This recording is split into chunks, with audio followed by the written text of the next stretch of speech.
சவுந்தரபாண்டியர் முரசனுக்கு வாக்களித்த மாபெரும் வெற்றி அதுக்கான காரணங்களை ஏன் அவர் ஓட்டு போடுறது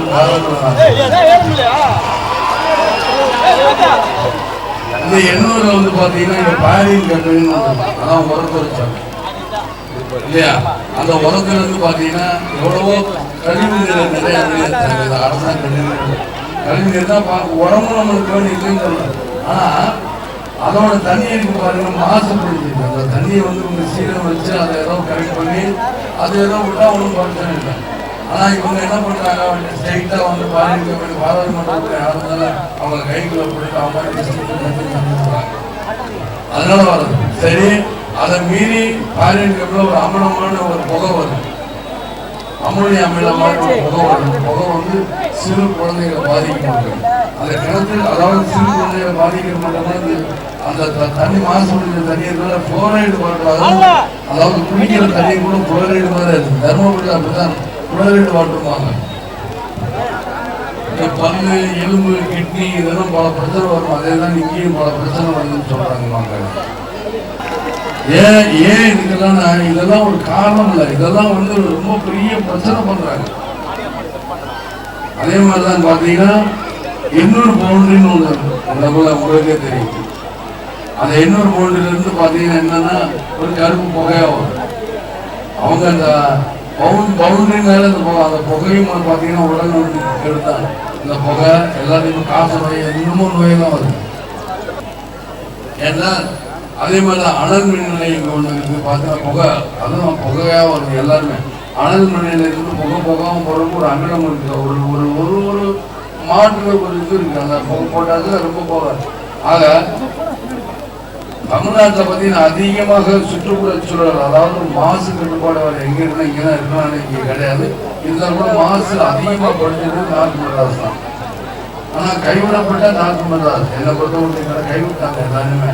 அதனாலதான் நார்த் வடக்கு வட சென்னை அப்படிங்கிறாங்க. அதாவது கைவிடப்பட்டதுன்னா வஞ்சிக்கப்பட்ட வட சென்னை. இப்ப கூட படிச்ச வஞ்சிக்கப்பட்ட வட சென்னை ஏன் இதெல்லாம் சொல்றோம்னா அவ்வளவுக்கு ஒரு மோசமான ஆட்சி இருக்குது. அதை விட பாத்தீங்கன்னா நம்மளை ஏமாத்துறது தான். சைத துரைசாமிக்கு என்ன வேலை?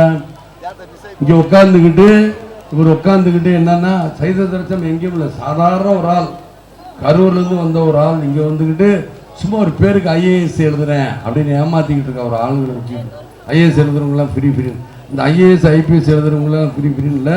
அதுவும் காசு கொடுத்து ஆளுகளை வச்சு அங்கிருந்து வாங்கிட்டு இருக்காரு. எனக்கு அந்த செய்தி எனக்கு வீட்டில் இருக்கும்போது உட்காந்து போய் காற்று வாக்கில் வந்துச்சு. காற்று வாக்கில் வரல, நேரில் ஒருத்தர் சொன்னார், உண்மைங்க அங்கே ஆளுங்களை வச்சுருக்காரு, காசை கொடுத்து ஏதாவது வாங்கி வச்சு உடனே இவருடைய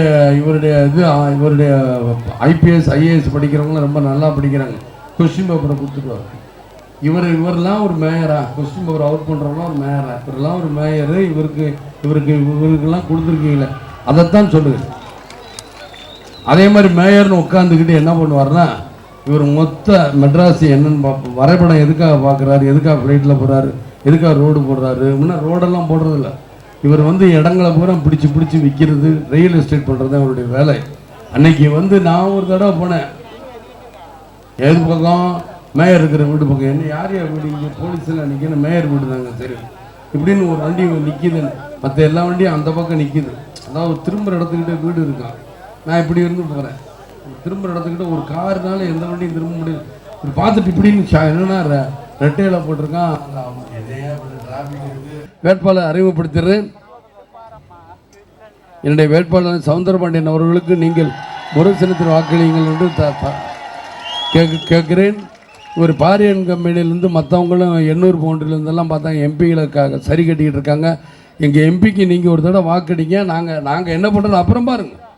நீங்கள் சந்தர்ப்பம் கொடுத்தீங்கல்ல எல்லாருக்கும், அது மாதிரி எங்களுக்கு ஒரு சந்தர்ப்பம் கொடுத்து பாருங்கள். அப்புறம் எம்பியோட தொகையெல்லாம் எப்படி இந்த ஏரியாவுக்கு வருதுன்னு அப்புறம் பாருங்கள். எங்களுக்கு சும்மாவே ஜெயலலிதா அவர்கள் இந்த தேசிய தேமுதிகான்னு சொல்லி 2 கோடி ரூபா வருஷத்துக்கு கொடுக்குறாங்க ஆளுங்க சேர்ந்து. அதுவே நாங்கள் வச்சு போராடிக்கிட்டு இருக்கோம். இவங்களுக்கு 5 கோடி ரூபா வருதில்ல பாருங்கள். இந்த ஏரியாவை நாங்கள் எப்படி வச்சுருக்கோம். தயவுசெய்து நீங்கள் வாக்களிக்க வேண்டும் என்று கேட்டுக்கிட்டு எங்களுடைய வெந்தாடி வந்த நரேந்திர மோடி அவர்களுக்கு நீங்கள் வாக்களிக்க வேண்டும். ஏன்னா இவங்கெல்லாம் ஜெயிச்சா நாங்கள் 40 சீட்டு கேட்குறோம். 40 ஜெயிச்சா என்ன ஆகும்? ஐயா தமிழ்நாட்டில் 40 ஜெயிச்சிருக்கோம். அதில் அவர் ஜெயிப்பார், அதை பற்றி கவலைப்பட. என்ன இங்கே நிற்க சொல்லி இருந்தாலும் அங்கே நின்றுட்டார், பரவாயில்ல, அவர் ஜெயிப்பார். இருந்தாலும் நாங்கள் 40 சீட்டில் ஜெயிச்சிருக்கோம், எங்களுக்கு வேண்டிய செஞ்சு கொடுங்க. நம்மளும் போய் ஒரு ஆர்டர் வைக்கலாம், சும்மா நம்ம ஆர்டர் வைக்கிற மாதிரி ஒரு ஆர்டர் கொடுக்கலாங்கிறக்காக தான் மக்களை நாங்கள் இதெல்லாம் கேட்குறேன் மக்களை.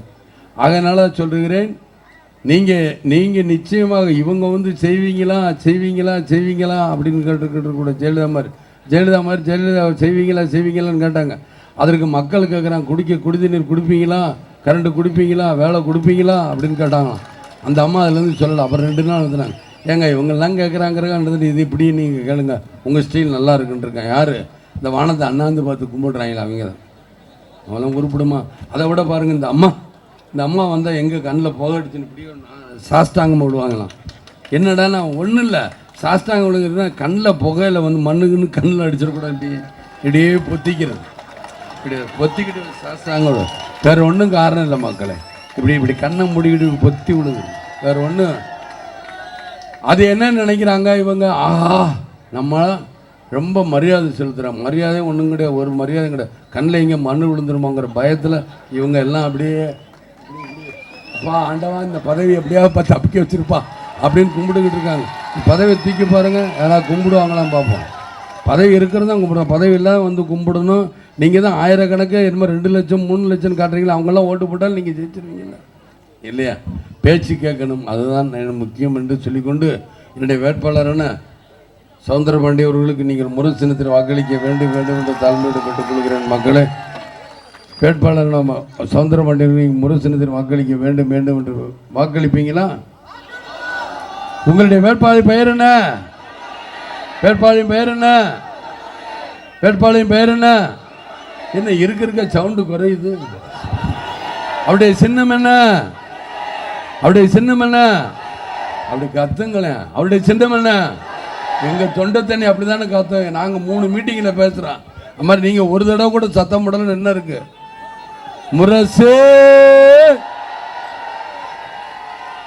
முரசுக்கு வாக்களிக்கணும். அதே மாதிரி யார் பிரதமராக வரணும்?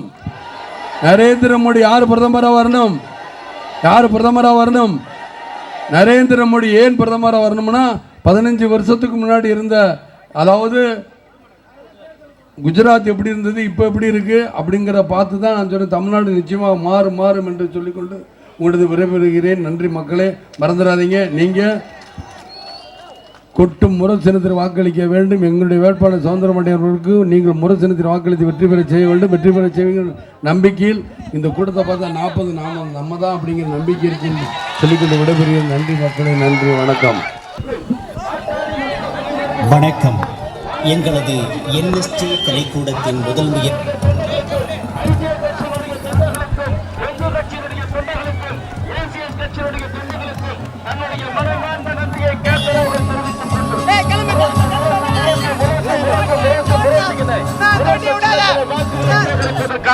அன்புக்குரிய தலைவர் கேப்டன் அவர்கள் வந்து கொண்டிருக்கிறார்.